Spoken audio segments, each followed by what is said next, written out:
2025-26 অর্থবছরে টেকসই কৃষি সম্প্রসারণ প্রকল্পের আওতায় উচ্চমূল্য মশলা উৎপাদন প্রদর্শনী মাঠ দিবস অনুষ্ঠিত হয়েছে যশোর অঞ্চলে। বৃহস্পতিবার দুপুরে কুষ্টিয়া দৌলতপুর উপজেলার মাঝদিয়ার মাধ্যমিক বিদ্যালয় চত্বরে আয়োজন করা হয় এই অনুষ্ঠানে সভাপতিত্ব করেন কুষ্টিয়া কৃষি সম্প্রসারণ অধিদপ্তরের উপপরিচালক মোহাম্মদ শওকত হোসেন ভূঁইয়া। প্রধান অতিথি হিসেবে উপস্থিত ছিলেন যশোর অঞ্চলে কৃষি সম্প্রসারণ অধিদপ্তরের অতিরিক্ত পরিচালক কৃষিবিদ আলমগীর বিশ্বাস। অনুষ্ঠানে স্বাগত বক্তব্য দেন দৌলতপুর উপজেলা কৃষি অফিসার রেহানা পারভিন। সঞ্চালনা করেন অতিরিক্ত কৃষি অফিসার আলী আহমেদ। এছাড়া উপস্থিত ছিলেন স্থানীয় কৃষক এবং মাঠ পর্যায়ের কৃষি উপ সহকারী কর্মকর্তাবৃন্দ।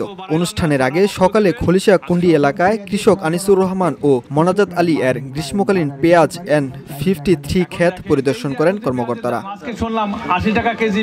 বিশেষ অতিথি হিসেবে আরও উপস্থিত ছিলেন কুষ্টিয়া কৃষি সম্প্রসারণ অধিদপ্তরের অতিরিক্ত উপপরিচালক কৃষিবিদ মোহাম্মদ ওহিদুজ্জামান এবং অতিরিক্ত উপপরিচালক কৃষিবিদ মোহাম্মদ মুহসিন আলী।